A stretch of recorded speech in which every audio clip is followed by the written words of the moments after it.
Welcome back, everyone. To those new to the channel, welcome. I'm Dark Hour 717. 2025 has brought a lot of great features to Star Citizen. Recently, we've even received a new starter package along with the introduction of the droid Golem. So since it's been a few years since I discussed starter packs, I figured why the hell not? Let's revisit it and take a look at what is the best starter package for people getting into the verse in 2025. We're going to take a brief look at each along with some pros and cons and see what, in my opinion, could be ranked as the best starter ship package for 2025 and new players. But before we actually get into all that information, we need to just take a moment to get a quick word from our sponsor. I want to take a moment just to say thank you to today's sponsor, Beam Eye Tracker. As gamers, you know that many of our games offer the availability of head or eye tracking within the game. It actually creates a whole nother level of interaction with your avatar or character within the game. These systems in general can cost upwards of $175 or even $300 to get the equipment to be able to take advantage of this. Beam Eye Tracker actually offers that at a fraction of the cost. Available on the Steam store, you can get it for $29.99, and it uses a piece of equipment that many of us already have, or is very easy to get a hold of, and that's a simple webcam. By installing Beam Eye Tracker, you actually turn your webcam into a piece of equipment that can give you the benefit of taking advantage of that interaction within the game. Beam Eye Tracker is actually compatible with over 200 games, including Star Citizen and many, many more, including driving sims, flight sims, and FPS shooters. And with a very simple install and setup, Beam Eye Tracker is a very easy way to get into the game on a whole nother level. I actually use Beam Eye Tracker myself, and I love the interaction that it gives me within the game, especially in Star Citizen, and it's a great add-on to any of the games that you enjoy playing. So to check out Beam Eye Tracker, click the link in the description, and it'll take you over to the Steam store where you can check that out. And I want to say thank you again to Beam Eye Tracker for sponsoring, and now let's return to the video. All right, now that we got that out of the way, starter ships. Well, these are the game packs that provide you the digital download of the Persistent Universe, 1,000 AUEC for the vast majority of them, as well as your first ship that you're going to fly within the verse. These can actually range greatly from the entry level as low as $45 US and go as high as even $275 US. What we will be leaving out is actually the specialty multi-ship packs. Even though they do provide the digital download of the game, a number of them are blocked by the concierge wall or events like IAE and Invictus. But to really get started, we have what I call the entry-level ships, and these are the ones priced at $45 US. There's two ships in this category that allow you to get in for less than the cost of a AAA game. Starting with the consolidated Outland Mustang Alpha. Now, this is a dedicated single-seat fighter. It is equipped with two size 2 CF227 Badger repeaters, and it's a very small and very maneuverable little fighter. Its strength lies in its fighting abilities, although this is very limited due to only having two small-sized guns and no missiles. An average pilot would be able to take on very low risk and low risk targets to earn AUEC, but on top of that, it is a great little runabout that can also get you to and from bunker missions as well to be able to earn more AUEC. It does have a secondary purpose though, in the fact that you can actually run a little bit of cargo and cargo missions with its limited 4 SCU of cargo space, which is located underneath the rear of the vehicle. Now, this space under the vehicle is very limited to carrying only 1 and 2 SCU size containers. So when you're doing cargo missions, be prepared to make multiple trips to successfully complete them. You're also actually going to be limited to hauling missions that provide 1 and 2 SCU containers. As hauling missions, you have no control over what size crates you get to take from one location to the other. But buying and selling commodities from different areas are a bit easier as you control the container size when you're purchasing the goods. The second ship in this category is the Aurora MR by Robert Space Industries. Now, this, like the Mustang, is the combat variant of the Aurora class. Its design is boxier and not quite as eye-appealing as the Mustang. Its weapon loadout also is very limiting when it comes to bounties again. An average pilot really making use of this is only going to really get through the low-risk tier of bounties. Now, the Aurora MR is also not as well equipped as a Mustang Alpha, as it only has 2 size 1 Bulldog laser repeaters, but it does have the added element that you have 2 size 1 Marksman missiles. They're not heavy hitters, but it helps. But in my opinion, the missiles really do not make up for the size change in the guns between the Aurora and the Mustang. Now, one bonus though is the Aurora does provide for an interior that supports logging in and out of bed directly to and from your ship, and it also does have some cargo capabilities at 3 SCU. But it does have all the same limitations of the Mustang Alpha in what hauling missions you can do, and straight buying and selling is going to be the more recommended route to go, as you have control over those container sizes. And what we're going to do now is move into the mid-tier ships. Now these are going to be the ones that will range from $60 up to $80. Basically the cost of a AAA game, and these ships vary greatly in their intended purpose and capabilities. Starting with the Anvil C8X Pisces. At $60, the C8X is truly a small runabout, though armed with 2 size 1 CF117 Bulldog repeaters, 2 size 1 FL11 laser cannons, and 2 size 1 marksman missiles. It is not a dedicated fighter. Classified as an exploration ship, you can do the smaller, very low and low risk bounties, but the C8X actually excels at being a transport, and it can easily slip in and out of bunker areas to go do ground missions. And it's very easy to hide from turret fire while you go take care of business in a crater or behind a rock. Or you can even do some light hauling again with the same restrictions that you see with the Mustang Alpha and the Aurora MR. It does have 4 SCU cargo area, and it can accommodate up to a 2 SCU cargo crate. Now this is also an amazing ship for those that want to do hand mining. With its responsive controls and easy to fly nature, scanning the ground for rocks that you can mine is very simple. This little ship is outfitted with 2 drop seats as well, so you can take a couple of teammates with you, and it can actually hold a Mirai Pulse in its back area, which is great for making a quick escape if you need to flee while in atmosphere. Next, after the C8X, we come to the Drake Cutter. This is basically the Drake version of the C8X Pisces in all regards, and it's also a $60 game package. Not as sleek looking, but has all the same cargo capacity. It does improve on the Pisces by offering living quarters that you can log in and out of game from, and it has the classic Drake aesthetic, and it's adequately equipped in the armament department. The cutter is outfitted with 2 size 2 Badger laser repeaters and 2 size 1 Spark 1 missiles, but with this loadout, again, an average pilot will do okay against very low risk and low risk targets, but outside of that, stick to the bunkers, as it will likely not hold up in a fight, especially against anything bigger than itself. Now, in times that you do get into fights, it does have an armored blast shield that can slide forward to cover the side cockpit windows. Cutter can also accommodate a slightly larger vehicle in its cargo area, capable of carrying up to a Grey Cat STV, which really adds to its usefulness as a starter ship. And that will bring us to the Origin 100i, and this being the next ship on the list, it comes in at $65 for a game package. Now, this ship is definitely more about style than usability. It has the classic Origin lines and sleek shape, and this is more of a luxury explorer than anything. At least luxury on a budget, should we say, as the interior of the ship is very empty, with a large glass cockpit that actually reaches back into the living space. This space consists of just a cot, nothing else. There's also a single cargo compartment that is limited to just a 2 SCU amount of space and a 2 SCU size container, and it is even more limited being able to use that space because of the size of the door getting into the ship and being able to access that storage area. This little runabout is great for bunker missions though, and has very decent speed in comparison to some of the other starter ships that we've already discussed. It also does have a bit of a leg up in its weaponry. Sporting a pair of size 3 CF337 Panther repeaters and 2 size 2 Strike Force missiles, it will definitely do a little bit better in the bounty hunter game, though not really able to break that barrier from low risk bounties into the medium risk unless you're a very experienced pilot. And next on our list is Drake's second entry in the starter ship game, and it is the newest one as well, with the Drake Golem. This is actually the most recently released ship, and I have a full deep dive on the Drake Golem that you can click the link above to go check out the vehicle in full, but it is brought in as a dedicated mining vessel that brings the mining gameplay of Star Citizen to new players just getting into the game.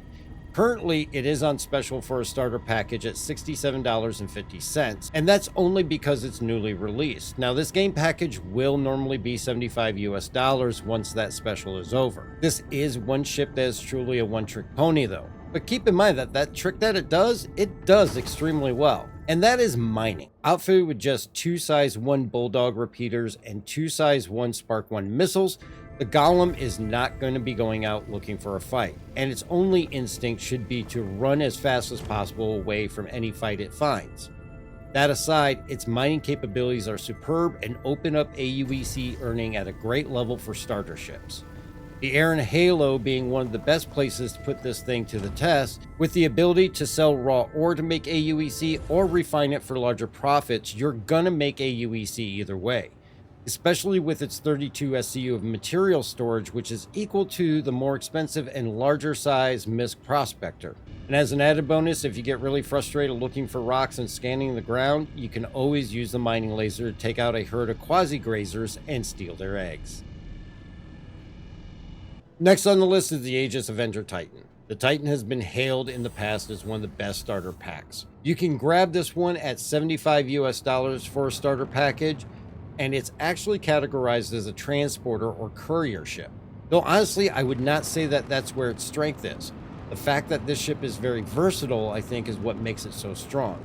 As for how the Titan is equipped, it actually comes with one size 4 Revenant ballistic Gatling gun and 2 size 3 Omnisky 9 laser repeaters, as well as 4 size 2 Ignite 2 missiles.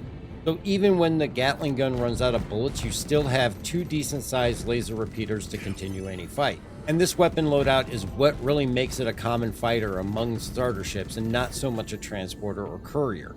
Although it does have a larger cargo capacity at 8 SCU, meaning hauling missions are a little bit easier, though still slightly limited on the size of missions you can take to ensure that you get crates that fit the ship. And when the ship is actually full of cargo, you even have a convenient second entry point into the cockpit directly at the front of the ship.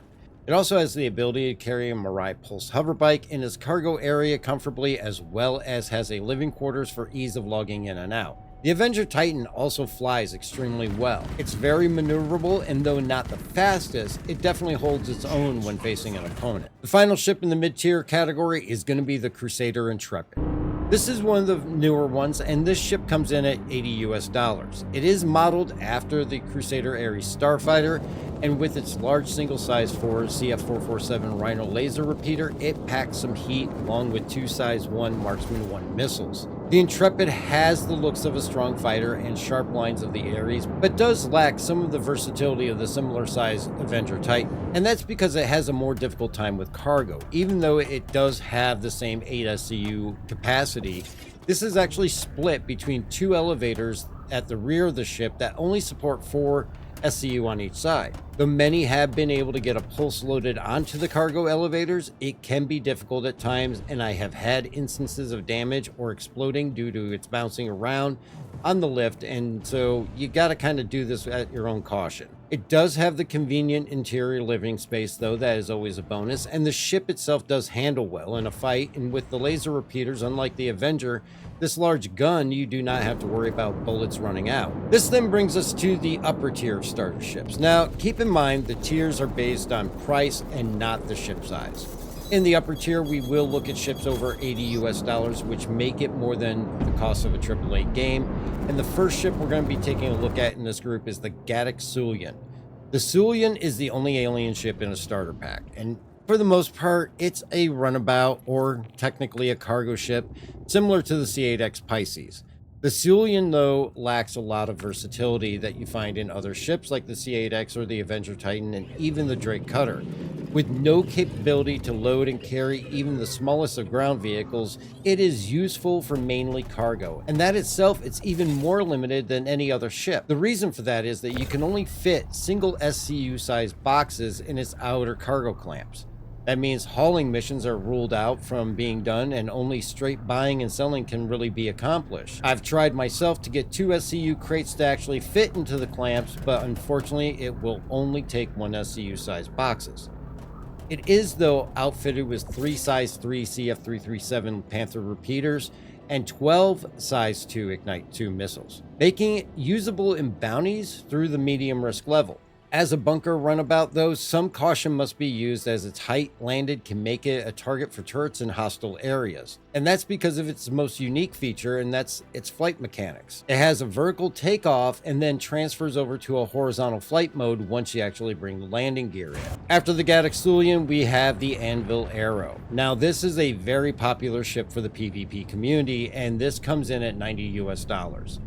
It's a single-seat dedicated fighter, and the Arrow has the speed of lightning and maneuverability that is unbelievable. This is a beast of a ship packed into a very small frame. Outfitted with two size 3 Panther laser repeaters, a single size 1 GT210 ballistic Gatling gun, and 6 size 2 missiles, the Arrow is made for one thing only, and that's to go out and kill.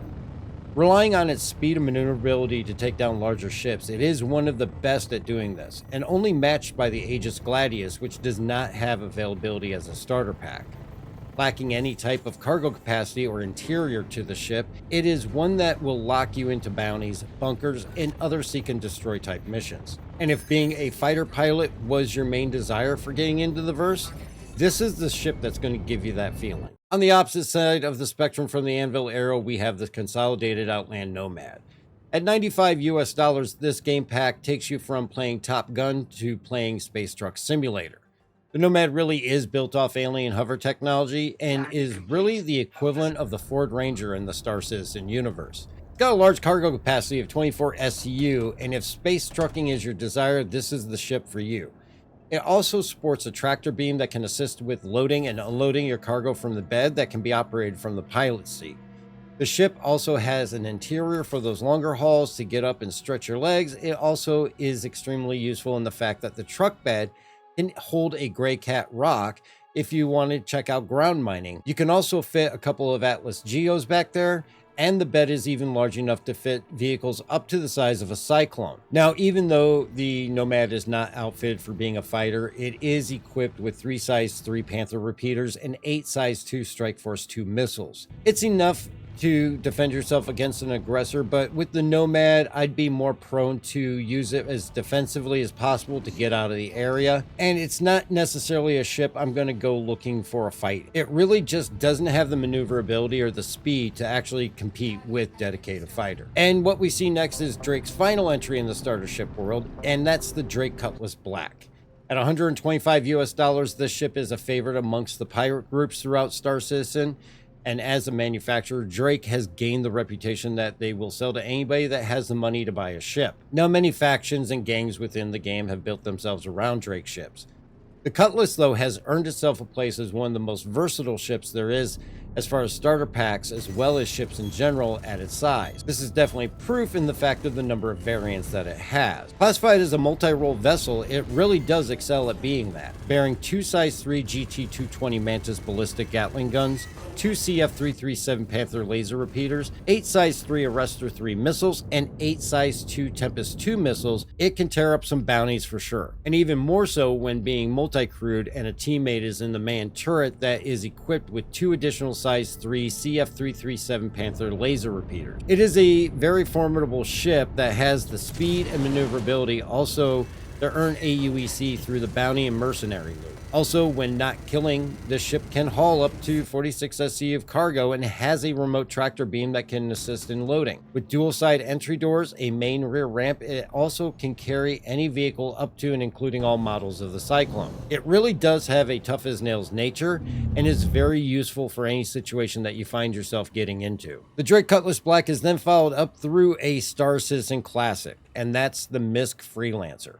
The base Freelancer is available in a starter ship at $125 US. It is also the first of only 2 ships that the game pack provides for a larger AUEC amount over the other ships that we discussed. In the game package, it includes 5,000 AUEC versus the typical 1,000 of other packs. Now, the Freelancer is really built and geared towards hauling. With the second largest cargo capacity at 66 SCU, it is built to transport goods and operates as a solo or multi-crewed vessel. It does not currently have any ship-mounted tractor beam, though, to assist with loading, but it does have a convenient rear ramp that makes it easy for entry into the ship and loading things in through the back. It also has a convenient entry point up towards the cockpit on the side, of a ladder that drops down and a door that opens up so that you can easily access the cockpit without having to go through the cargo bay. One downfall for the Freelancer though is its middle cargo compartment. Even with the 66 SCU size, this middle compartment is actually blocked off by the interior design of the ship, meaning that you're not going to necessarily be able to get larger cargo crates in there to be stored, so you do miss out on that available space. The Freelancer though is also limited in its ability to carry other ground vehicles. Even parking a Grey Cat rock is a tighter squeeze than most are going to be comfortable with and can cause inadvertent damage to the ship when forcing it in. So really, you're going to be limited to things the size of the STV or smaller. As for defensive and offensive capabilities, the Freelancer is equipped with quad size 3 M5A laser cannons, 4 size 3 Arrestor 3 missiles, and 4 size 2 Ignite 2 missiles. The weapons on board are formidable and also include a manned turret on the rear, but this turret is really not very well designed, as it really is geared towards rear defense of the ship and doesn't have really a great point of view to the front of the ship, but overhead and to the rear it does very well. Where the Freelancer is going to suffer is maneuverability. Flying the Freelancer, it's very sluggish and slow to react, making it an easier target for smaller dedicated fighters to outmaneuver. But the ship itself does have a tankiness to it that it can definitely take a hit, and it has a little thicker skin than things like the Drake Cutlass Black.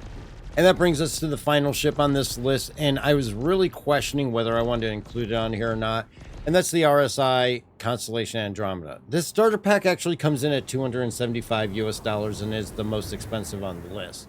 It's also the largest, but it also has a higher base AUEC count as well, coming in at 10,000 AUEC with the starter pack, even higher than that was boosted with the Freelancer. But this ship also has an additional bonus on top of that, and that's the fact that it comes with a P-52 Merlin. Yes, that is correct. It comes with another ship in, or at least attached to it. The Merlin is a small single-seat snub fighter that has no quantum drive, but is an absolute speed demon in comparison to other ships. It is docked in the rear underbelly of the Andromeda, and it can launch and dock as needed as long as it has a pilot. The Andromeda does benefit most from multi-crew though, and it is a multi-role vehicle as well, but is actually listed as medium freight as well as a gunship. It has 66 SCU of cargo space on its elevator, and it is truly the largest hauler in the starter packages after accounting for the loss of the Freelancer's forward storage area. The cargo deck can also accommodate up to an RSI Ursa class vehicle, making it the best hauler for support ground vehicles. Now, when it comes to bounties and taking other players out, it is absolutely no slouch either. Even with its heavier feel and slower turning abilities while flying, it easily takes a hit as hard as what it can deliver. The Andromeda is equipped with 4 size 5 CF557 Galderine laser repeaters, a manned upper and a manned lower turret with dual CF337 laser repeaters each. It also has 24 size 2 Strike Force 2 missiles, and along with that, 28 size 1 Marksman 1 missiles. Yes, 52 missiles. And when open, they extend out from the ship on the arms that swing to the side to assist in the launching of the missiles, and they also launch out at the top of the ship. Now, this is definitely one ship that will easily take you into the highest levels of the bounty hunter and mercenary gameplay, easily reaching the high-risk target mark. So that's it. That brings us back to the question of which is best for new players in 2025, or, in the verse 2955. They all have their strong points, but out of the gate, I would rule out the Andromeda due to its cost. It's a great ship and pack, but I really think this is more geared towards a player that has several free fly events under their belt. And I have to honestly say that price to performance, the best starter ship in my opinion, as well as several members of the Discord that I've spoken with, remains to be the Aegis Avenger Titan. And this is actually for several reasons, especially since ships like the Cutlass Black can definitely outperform it. First, price. It comes in at the upper level of a AAA game, which for most is what they're looking for to invest in a game when they're first starting out with it. Second, its versatility. It does great and holds its own going in for bounties or mercenary missions, and can also haul a decent amount that allows a player to at least experience the small level of hauling mission. Along with that, you can at least get one type of ground vehicle into it if you want to go out and explore the surface of a planet, and the Mirai Pulse is perfect for that function. Overall, I think it is an extremely well-rounded package that will allow players to get into the game and decide that they want to do more. And that really brings us to one huge benefit to Star Citizen, is that even if you start with a Mustang Alpha, you can always grab a ship upgrade, pledging the difference in cost between the ship that you have and the ship that you want, even with a starter pack, meaning that you're never stuck with that starter ship as your experience in the verse grows. But for an overall experience, I would definitely recommend that anybody thinking about getting into the game, look at the Aegis Avenger Titan, because I think that's really going to be able to allow you to experience the most that you can in the game right off the bat without having to make too many changes. And that's about it though for starter ships. Let me know what you think. Interested to find out what ships you guys started with. I actually started with the Mustang Alpha, and I thought that thing was the hottest little ship when I first got in. I loved that until I actually upgraded to a Freelancer Max, of all things. But also make sure you comment, what would you recommend for new players? I love hearing everybody's take on the subject and their opinions. And also, if you enjoy this type of content, do me a favor and hit that like and subscribe button. I know I greatly appreciate you guys being here and checking out the video. And you can also keep an eye out for more videos coming in the future that will help new players get into the verse and start making their way through Star Citizen. Also, if you are thinking about getting into Star Citizen, make sure that you check out that referral code in the description. Use that and it will get you an extra 5,000 AUEC when you sign up with a new account. And always feel free to visit our Star Citizen streams every Tuesday night here on this channel at 7 p.m. Eastern Time, or over on Twitch at Dark Hour 717. And everyone can always feel free to hit us up on our Discord as well. The link is going to be in the description. But I want to say thanks again and hope everybody is being safe out there, and looking forward to hopefully seeing everybody out there in the verse.